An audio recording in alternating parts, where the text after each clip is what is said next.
Hi guys. In the last three sessions, we had completed theme three, in which we talked about the kinship and the marriage and the family. Then we went on to discuss about the caste, and we also talked about non-Kshatriya kings. And then we discussed about the duties of Chandalas. Then we discussed about uh, you know, gendered access to property and Varna based access to property. Then we had alternative method to access to property. Then we went down to discuss about the classifications of content of Mahabharata or any text, any modern text. We talked about narrative and detective content. Then we went on to discuss about you know what was Hastinapura in Mahabharata. Then is it matching, is it really matching with the discovery of the archaeologist named BB Lal, what he has discovered of Hastinapura from Meerut in UP. So is it really the same place or a different place, or is the epic Mahabharata is a true one or not? So all that we discussed in the last chapter. Then we concluded that Mahabharata is ever changing and ever developing a dynamic text. We ended with that. We had a lot of MCQs, lot of important sources, and also some important question answers also we saw. And three sessions good enough, almost 1 hour 50 minutes. If you put all the three sessions together, it comes around 1 hour 50 minutes to 2 hours. That's it. If you spend 2 hours meticulously, systematically with the book, underline each and every line and try to understand, then the third chapter is ready. So, four chapters in the first part, themes in Indian history. Part one contains four chapters, four themes. In that we have, no, we have already completed three themes. That means almost 16 to 17 marks ready for your board exams. So 25 marks from first book. So we all almost completed 16 marks. For example, 16 to 17 marks we have already done. Now we are into the fourth one. This chapter is something that is going to tingle your mind and make you to think a lot, because this chapter is about thinking philosophy, thinkers, beliefs and buildings. So in short, what we are going to see in this chapter is we are going to see some monuments like Sanchi Stupa and Amaravati Stupa and their coming up and their end, and we will also see some of the sculptures. Other than this, we are going to see the thinkers and beliefs part में हम very elaborately we are going to see Mahavira, who is one of the 24 Tirthankaras of Jainism. Then we are going to see Buddha, who is the founder of Buddhism, and his ideas, his philosophy, and his beliefs, and his followers, and all that. So, in nutshell, this is what we are going to see in this chapter. And this chapter is a very important chapter. If you ask me, among these four, which is the most important chapter, I call fourth chapter is the most important chapter among all the four in the part one. Fine. With this brief introduction, we are getting into the chapter. Whatever I discussed is written in your summary. I don't think you need to read this. I don't think so. If you are interested, please read. So Sanchi is a place in Madhya Pradesh near Bhopal, and in this place, a monument called Stupa. What is Stupa? Stupa is a monument. Is a I can say a building, or you can say a monument, specially built for the purpose of Buddhism. And in this, any relic. What do you mean by relic? Relic meaning anything that is related or belonged to a saint of Buddhism, maybe Buddha or his followers or saints. उनके relics maybe from his bodily part, maybe nail, maybe some maybe his hair, maybe some of his clothes that he used, anything that can be kept as very sacred in that place. Stupa is nothing but a temple for Buddhism. Stupa is nothing but a temple for a Buddhism, and here no statues, nothing of that sort, but only a relic is kept. Relic meaning something taken from the body parts or from the belongings of Buddha or his followers. Fine, that is Stupa. Stupa ka introduction. Now we are going to see the brief history of Sanchi Stupa, and this paragraph is taken from the book written by uh, Shah Jahan Begum, and the name of the book is Taj ul Iqbal Tariq Bhopal. That the history of Bhopal. The book is written by Shah Jahan Begum, and it is translated by a person called Barstow, not so important. So this is the name of the book. From this paragraph, this passage is taken.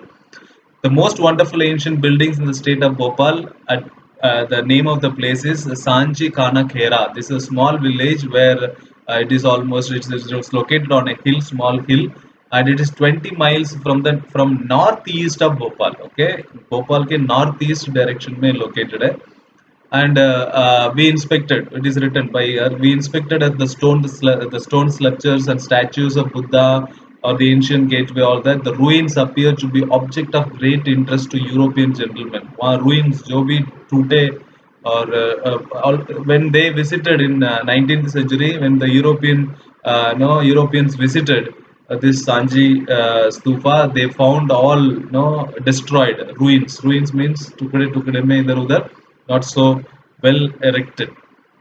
Major Alexander Cunningham, we studied this person in the first chapter, stayed several weeks in the neighborhood and examined these ruins very carefully.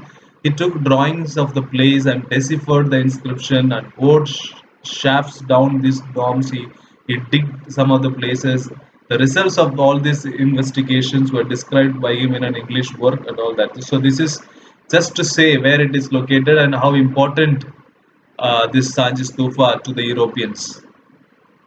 19th century Europeans were very much interested in the stupa Sanchi. In fact, French sought Shah Jahan Begum's permission to take away Eastern Gate. वहाँ से there are four gateways actually, different gateways are there. Eastern side जो gateways है वो French people वो लेके जाना चाहते थे वो अपने साथ, so that they can preserve this. Because why they wanted to, sir, gateway क्या क्या करेंगे, because it had lot of well sculptured gateway, and every minute things are being sculptured, and they are so much fascinated by the sculpture, by the work of the craft person, and they wanted to preserve this, and they saw this and getting getting ruined and rotten here in India, so they wanted to carry this to be displayed in the museum in France. But for a while, some English people also wanted to do this.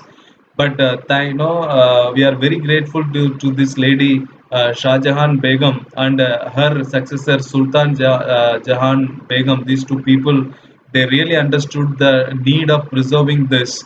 Though these people are no Muslims, Islam practices, but they wanted to preserve this monument because of the culture it had, because of the importance of the religiosity that it had. They wanted to preserve this, so they provided money to the preservation of this ancient site. No wonder then John Marshall, at that time he was the archaeologist, dedicated his important volumes on Sanchi to Sultan James. That is the reason whatever he wrote on Sanchi, he in the first page dedication करके एक page आता है हर एक book में, वो dedication he dedicated that book to this Sultan Jahan, because she is the one who funded even the museum that was built there, the guest house where he lived. No, everything was funded by her. She gave money to him so that he goes there and does all the research and tries to preserve all this. She also funded the publication of his volumes. So if Stupa complex has survived, it is in no small measure due to these wise decisions taken by these two ladies and to good luck in escaping the eyes of railway contractors. Railway contractors at that time they needed they needed huge stones to be put in the this one railway tracks. They want they were ready to carry all this. Even builders and those looking for finds to carry away the museums for Europe. इन सब से अगर इन सब लोगों से ये स्तूपा आज बच गया, आज एक इम्पोर्टेंट टूरिस्ट प्लेस के रूप में एक बहुत बड़ा हिस्टोरिकल एंड कल्चरल मॉन्यूमेंट के रूप में आज इंडिया में है. It is because the credit goes to these two begums. And the same just opposite happened to Amaravati Stupa. It is we are going to study this in this chapter. What happened to Amaravati Stupa? Why Amaravati Stupa could not survive, and how Sanchi Stupa survived? How it is survived because of all this? The answer is here. No, the वो differentiate करने के लिए questions आते हैं.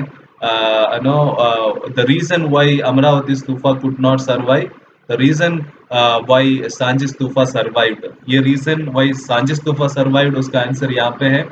अमरावती स्तूपा के लिए हम deep down we'll study in this chapter. Okay.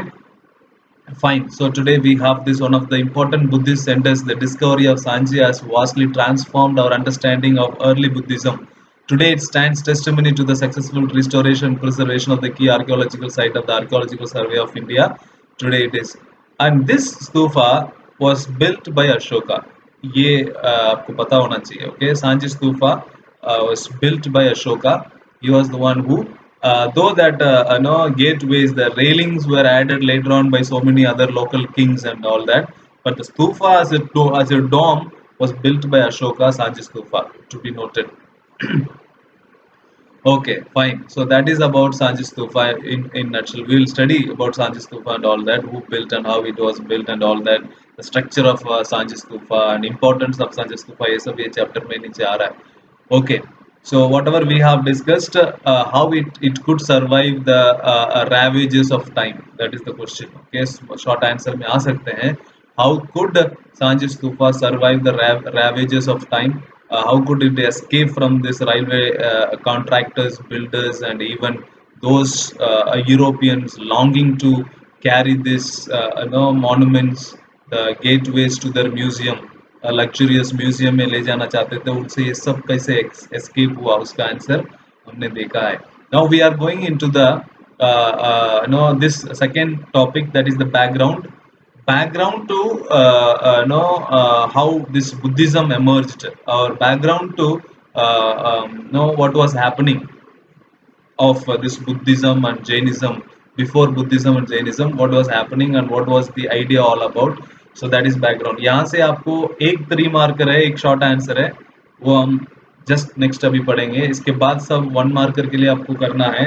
आपको short note, you can take some one liners short notes and study. Okay, I don't think so any question can come from this background sacrifices and debate से कोई questions एक ही आ सकते हैं, वो है ये. What is that question? Question is this: the mid first millennium is often regarded as the turning point in world history. Comment. This is the question. Okay, बहुत बार question exam में आया हुआ है. The mid first, that is mid first meaning that is the first this one, what is that the beginning 1000 years में जो mid millennium में है, वो world history में turning point क्यों है? Why it is the turning point? Because इससे पहले जो भी चल रहा था, whether it is Hinduism, whether it is Christianity, whether it is Islam, you take any religion for that purpose, all that religion had orthodox teachings. Means you cannot go against this. This is the rule. You have to follow this. If you are not following this rule, you are not within this religion. So some kind of inflex. There is no flexible thinking नहीं है. Nobody can go against this. That is called dogma, and that is called orthodox thinking. So this is the time when this all happened. That what are the things? What are the things that happened to turn the world history? First point, it saw this mid first millennium saw the emergence of thinkers like. Okay, this is the first point. It saw the emergence. Emergence means coming up. It saw the emergence of thinkers like Zarathustra, okay, in Iran. This person is from Iran. Then Kongzi in China, and third one is Socrates and Plato and Aristotle. These are three important, very interesting philosophers in the world. They are called ancient philosophers. Zarathustra in Iran, Kongzi in China, Socrates, Plato, and Aristotle in Greece, and Mahavira and Gautama Buddha and many more others in India. These are the notable figures in India, ancient philosophers. Ancient India में अगर जो दो thinkers अगर first time कोई दिमाग से सोच के rules, dogmas, and this one, what is that? Brahmanical traditions को question किया हो first time in Indian history. That is, these are the two people, Mahavira and Gautama Buddha. And this is the first point. This all these people emerged in Indian history. इसलिए ये बहुत ही turning point. Second, they tried to understand the mysteries of existence and relationship between human beings and cosmic order. Cosmic order is nothing but what we call as God, or maybe the space, or maybe something that be beyond our understanding, beyond our thinking. So relationship between this, first time they tried to understand. इससे पहले कोई question नहीं. Okay, Agni, we could not understand how this fire, how it is getting burnt and how it can destroy. Water, we don't understand the limit of the oceans. So we called all this as God. Agni as God. This one, what is that? We gave thunder as God. We everything, whatever we got frightened, whatever we could not understand, we gave the term as God. The same way, and they were able to understand and establish relationship between this. That's the second point. Third point, this was also the time when new kingdoms and cities were developing, and social and economic life was changing in variety of ways, like near Ganga Valley and all that. And these thinkers attempt to understand these developments as well. So can write 3 points from this, and this is the short answer, very important short answer. Fine. इसके बाद जो भी इस topic में आएंगे सब for you two for you 1 marker के लिए. Resource one very easy and nothing, prayer है, पढ़ लेना, आप प्रेयर भी कर लेना घर पे बैठ के, कि 2 verses from the Rig Veda, invoking God अग्नि. अग्नि से प्रार्थना कर रहे हैं कि bring O strong one this sacrifice of ours to the gods, O wise one. हम प्रार्थना करते हैं ना, वैसे ही ये भी आपको अगर सोर्स नहीं पढ़ना हो कोई बात नहीं, इसको एक प्रेयर समझ के बोल लेना, एक बार पढ़ लेना, ठीक है. Fine. The sacrificial tradition. There were several pre-existing traditions of thought and religious beliefs and practices, including early Vedic traditions known as Rig Veda. So उससे पहले ये सब traditions, Vedic traditions, nothing but Brahmanical traditions were existing, and Rig Veda compiled between the year is this 1500 BC to 1000 BC. The Rig Veda, what is this Rig Veda consists of? Rig Veda consists of hymns in praise of variety of gods, especially Agni, Indra, and Soma. And these hymns mean songs, okay? Hymns were chanted when sacrifices were performed, where people prayed for cattle, sons, good health, long life, etc. ये बहुत important है 1 marker के लिए.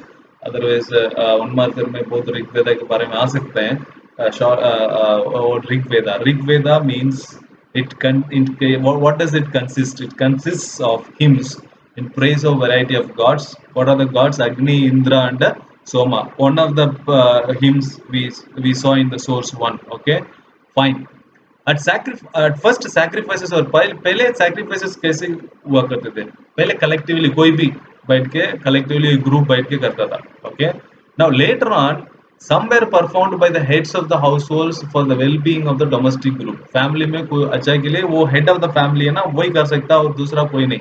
इसमें से कुछ बाद में, पहले सारे sacrifices collectively कोई भी करता था without any difference.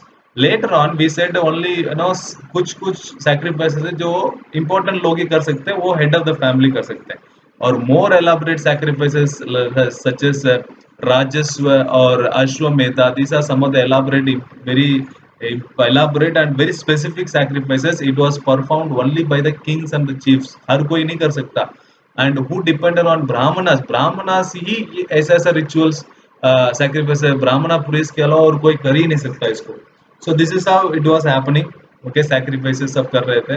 Okay, I hope you understood. Now, what were some of the basic questions that were being raised in the minds of the people again and again? Many ideas found in Upanishads show that people are curious about.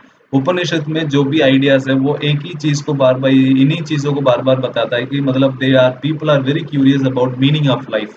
What is the meaning of my life? I am born in this family. What is the meaning of this?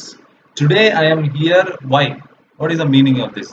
The possibility of life after death. क्या इस दुनिया के बाद और इसके बाद एक और लाइफ है उसमें भी लोग और रीबर्थ के बारे में. So they this is about the possibility of life after death and rebirth. ये तीनों चीज के लिए लोग बहुत ज्यादा क्यूरियस थे. Was rebirth due to past actions उसके बारे में भी लोग बहुत ज्यादा चिंतित थे और डिबेट करते थे. ये सब क्वेश्चंस उनके दिमाग में आता था. And the issues were very hotly debated among the thinkers, and thinkers were concerned with understanding and expressing the nature of ultimate reality. Thinkers हमेशा ये ultimate reality कौन है, ये भगवान है कि नहीं है, उसके बारे में बहुत ज़्यादा every day this is the debate that they had. If you see two people sitting together and one of them does not believe in God, he will try to raise the question whether there is God or not. If there is God, why am I suffering like this? Why is today the whole world having a pandemic condition like this, and nobody has the a freedom to move around? Why God is not doing anything? So this is how the thinkers started questioning and expressing the nature of ultimate reality. And others outside Vedic traditions, ये Vedic traditions में जो लोग हैं वो ये सब करते हैं कि they are worried about rebirth, they are worried about life after death, and they are worried about whether rebirth is there. Rebirth अगर है तो वो past action जो हम अभी कर रहे हैं उसके ही reward है क्या, so all that. But some people other than these Vedic traditions, they asked whether this God is only one or so many. Whether not है पहले और है तो एक एक ही कितना है. People began to speculate the significance of sacrificial tradition भी. ये जो सैक्रिफाइसेस हम कर रहे हैं ये सब क्या चाहिए, क्या इम्पोर्टेंस है? Do the sacrifices have any importance in our life? I am not telling anything from my own mind. I am telling what is written there. People started speculating, matlab questioning or thinking again and again on the significance means importance of sacrificial tradition. ये जो sacrifices हम कर रहे हैं उसमें कोई है, कोई importance है, उसका कोई फायदा है? So people outside the Vedic tradition started asking this. First they asked whether God is there. Second they asked whether God है तो ये है कि बहुत सारे हैं. One is telling one is telling Lord Ram. Second one, another one is Lord Allah. The other one is Jesus. All the three different gods are only one God. We do not know. So that is how people started asking questions to one another and with themselves. These are the new questions of that time. Okay, fine. Now people started having debates and discussions, and we will see these lively debates and discussions not in Brahminical traditions. If you ask questions to the Brahmanas, you are exterminated. मतलब you will be put outside the society. But this happened, lively discussion, debates happened in Buddhism. Buddhist text में इसके बारे में बहुत अच्छा debates और discussions है about God and a lot of things. And there are almost, which mention almost 64 sects or the schools of thought. Buddhism में कितने groups हैं? 64 groups हैं. क्योंकि all the 64 have got a different thinking. एक दो चीजों में थोड़ा सा इनका स्लाइड चेंज है, लेकिन सबके लिए गुरु कौन है? बुद्धा है. But they have different schools of thought, thinking अलग अलग है सबका. नाउ दिस बुद्धिस्ट टीचर्स होते हैं ना, they travelled from place to place. वो क्या करते हैं, ये बहुत इंपॉर्टेंट पैराग्राफ है. They travel from one place to another trying to convince one another as well as lay persons about the validity of their philosophy or the way that they understood the world.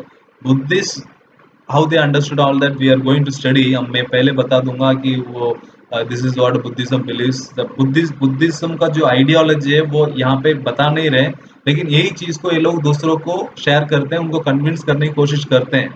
अगर कोई convince हो जाता तो ठीक है, नहीं तो उसको फोर्स नहीं करते हैं, समझा के उसको बोल के चले जाते हैं। Okay, so this is not conversion, actually conversion is forcefully doing, मतलब यू हैव टू मेरे से इतनी इतनी इतनी देर तुम मेरी बात सुने थे, चलो तुम कन्वर्ट हो जाओ। No, here trying to convince the person with the reason, giving there's a philosophical no convincing. It's not the some just giving something and giving money and taking making them into conversion. Here is something different. Okay, philosophically, mentally, you are trying to convince somebody, which is a very quite tough task. Fine. So these people, this Buddhists traveled from place to place trying to convince one another, and the way they understood the world was a बताते हैं. Now this kind of debates कहाँ होता था? In a place called Puttagarashala. Literally, this is a hut with a pointed roof, or in a or in grouse. Grouse means trees. Okay, grouse means sacred trees. Tree को कहते हैं, बहुत बड़ा होता है और उसके नीचे आराम से बैठ के हम बात कर सकते हैं, उसको हम ग्राउस कहते हैं। So this debates took place in two place. जहाँ कहीं भी डिबेट्स होता है उसका नाम होता है कुट्टगाराशाला, और मतलब लिटरली इसका मीनिंग है, मतलब कुट्टगाराशाला मतलब hut with a pointed roof where travelling mendicants. Mendicants means beggars, मतलब ये कुछ साथ में लेके नहीं जाते हैं। ये जो ट्रैवलर्स हैं, दे आर मेंडिकेंट्स, मतलब they don't carry anything. No, they just stop in a place and debate. जब भी उनको भूख लगे तो भीख मांग के खाते हैं। Whatever people give, they eat. They don't carry any money or anything. If a philosopher succeeded in convincing one of his rivals, वहाँ जो जो भी कन्विंस साथ में बैठते हैं उन राइवल्स को, उन किसी एक को भी कन्विंस करने में वो सक्सेस हो जाते हैं, so the followers of the latter also became his disciples. जो राइवल्स हैं जो भी हैं, अगर मान लो कि इनके साथ एक ब्राह्मणा बैठ गया और उसको इसने कन्विंस करने में सक्सेस हो गया, तो वो ब्राह्मणा अपना ब्राह्मणिकल ट्रेडिशन छोड़ के ये बुद्धिज्म फॉलोअर बन जाएगा। So support for many for any particular sect could draw which grow and shrink over a time. इसलिए कुछ भी कभी भी बुद्धिज्म में ज्यादा लोग आ भी सकते हैं, यहाँ से जा भी सकते हैं। So many of this teachers including Mahavir and Buddha question the authority of the Vedas. इनका मेन इनका ये था अथॉरिटी, वेदास इसको क्वेश्चन करते थे। They also emphasize individual agency, suggesting that men and women could strive to attain liberation. Actually speaking, both men and women, Buddhism gave importance to equality between men and women. So men and women could strive to attain liberation from the trials and tribulations of worldly existence. This is marked by contrast to the Brahminical position. Brahminical position इसको नहीं करता, और wherein individual existence was thought to be determined by his or by her birth or gender, all that ये सबको Buddhism ने तोड़ दिया। So equality given. So very okay. Then verses from Upanishad, please read. Not so important. These are some of the prayers. This is very important. How Buddhist texts were prepared and preserved. See, Buddhist texts orally, पहले orally taught. They were teaching orally, discussion सब कुछ orally चलता था, and no, nothing was written when Buddha was alive. After the death of none of the Buddha speeches were written during the time of his time. After his death, the teachings were compiled by his disciples at a council of elders. कौन लिखते थे? Council of elders group था, and they wrote this, and senior monks at the Vaishali, a place in Bihar. These compilations were known as very very important Tripitaka. Tripitaka यहाँ पे लिखा है, लेकिन ये Tripitaka है. It's called Tripitaka also. Meaning, what is the meaning of Tripitaka? Tripitaka means three baskets. Okay, Tripitaka meaning three baskets to hold different types of texts. They were first transmitted orally. Tripitaka जो भी है वो orally पहले, then written, then classified according to the length and the subject matter and all that. So this paragraph is very important. Tripitaka. First Pitaka is Vinay Pitaka. Vinay Pitaka includes the rules and regulations for those who join the Sangha. Sangha means a monastic order by Buddha. Buddha का जो order है, group है, उसको हम Sangha कहते हैं. Congregation, group of people. Sangha meaning. ये इनका मतलब क्या क्या रूल्स एंड रेगुलेशन होना चाहिए, how they are suppose to behave, उसके लिए. Second is Sutta Pitaka, it includes the Buddha's teaching. Second is Buddha's teaching, Sutta Pitaka. Third one is Abhidhamma Pitaka, which deals with the philosophical matters, whether God exists and or cosmic order and all that. Okay, philosophical matters. So, so later on, so many commentaries were written on these three Pitakas. Okay, fine. Now, this is very next another paragraph.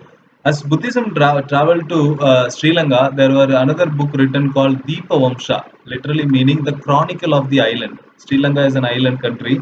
So, Deepa Vamsha, this is written, but it is a Buddhist text. How Buddhism came to Sri Lanka and how people got converted and all that.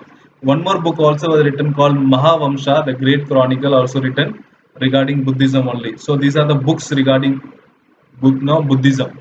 Now, then when it got spread to even China, there are people called Fagian and Huan Suang who came from China to India in search of these texts. This where they took their to their own country and they translated this into their languages and all that happened. Now, these Buddhist texts were preserved in this Buddhist texts were preserved in manuscripts for several centuries in monasteries in different parts of Asia. Now, modern day, what happened? The translations have taken place into different languages, like from Pali, Sanskrit, Chinese, and Tibetan languages. ये अभी English, Hindi, and Tamil and Telugu and all these languages में अभी translated. So that is how the Buddhist texts were prepared and preserved. A important question है three Pitakas plus Deepavamsha, Mahavamsha and Pagyana and Vanswanka role in Buddhism. Okay. Now this source, an important source called Fatalis and Materialis. See, I just summarize what is there in this. King Ajazattu, he was a ruler of Magadha kingdom, and he went to Buddha and he had a discussion with Buddha. Okay, and this is taken from Sutta Pitaka. Okay, so he told Buddha that I met two people and both the two teachers and both of them told these things. First one is Makali Goshala. He is the teacher that Ajasattu met, and he is telling that in this paragraph what he is telling is, though the wise should hope by this virtue, by this presence I will gain karma, but the fool should be by the same means hope to gradually rid himself of his karma. Neither of them pleasure और pain measured out as can not be altered. जो भी है आप कुछ भी कर लो, आप कितना भी कर्मा कर लो, कितना भी ये कर लो, लेकिन प्लेजर जो पेन आपको जो आना है वो आएगा ही आएगा. Can not be altered by the course of samsara transmigration. मतलब आप रीबर्थ लेके सब करके आप ये सब जो पेन है आपको जो आना है वो आएगा, आते ही रहेगा. उसमें everything is determined, everything is determined. This is Makkhali Gosala का टीचिंग है. And another person called Ajita Kesha Kambalin, another teacher. इससे भी अजात शत्रु मिले और ये कहते हैं कि there is no such thing called arms or sacrifice or offering. No such thing as world. कोई world नहीं है, कुछ नहीं है. तो this world और next world ऐसा कुछ नहीं है. A human being is made of four elements. जो भी है फोर एलिमेंट्स है. Like whatever when he dies he will go to the earth. Water उसके अंदर जो खून है वो पानी के साथ मिल जाएगा, हीट फायर के साथ मिल जाएगा, एयर है जो ऑक्सीजन है वो विंड के साथ, सब कुछ खत्म हो जाएगा. ऐसा कुछ है ही नहीं कि no whatever is there today with you you enjoy eat and make merry, ऐसा कुछ नहीं है. So this is about materialism. The first one is telling about determination. Second one is telling about materialism. Now this paragraph is very very important. What they are telling is the first teacher. Okay, the first teacher belonged to the tradition of Ajivikas. Okay, Ajivikas are nobody but fatalists. Fatalists are nobody but those people who believe in everything is determined. तो Ajivikas, fatalists, इन दोनों का philosophy एक ही है. वो है कि those who believe that everything is predetermined. आप कुछ भी कर्मा करो, कुछ भी अच्छे काम करो, जो भी करो, लेकिन आपके साथ जो होना है वो होते ही रहेगा. So this is the thinking of Ajivikas, and this person called the first guru Makali Goshala belongs to this kind of philosophy and group, that is fatalist group. Second philosopher, that is Ajita, and he belongs to this tradition called Lokayatas, meaning materialist. Means जो भी मतलब जो भी है बाद में, मतलब there is no another world. आपको यहाँ बैठ के अच्छे काम करने की कोई जरूरत नहीं है. जो भी मिल रहा है सब मतलब मौज मस्ती करो, खाओ पियो और खुश रहो and enjoy your life to the extent. Don't wait for no, don't think that if I do this God will give me punishment and I will not be taken into the kingdom of God and all that. Don't think lokayatas और a materialist. So ये दोनों लोगों से अजय सेतु मिले और बुद्धा के पास आके बोल रहे हैं कि ऐसे दो लोगों से मिला, तो आप क्या कहना चाहते हैं इसके बारे में? तो बुद्धा ने क्या कहा होगा मुझे भी नहीं पता। मतलब when we study the philosophy of Buddha, we will understand what answer he could have given. Okay, so this is an important source from this lesson. So with this, before next we will be taking about the philosophy of Jainism and philosophy of Buddhism. उस वो next session में हम लेंगे, इस session हम यहाँ तक लेंगे and we will wind up this.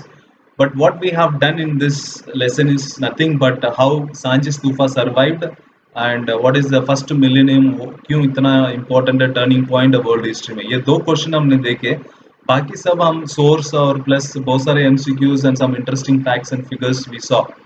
That's all for today and please all of you study and don't waste your time and revise. Take care. Bye bye.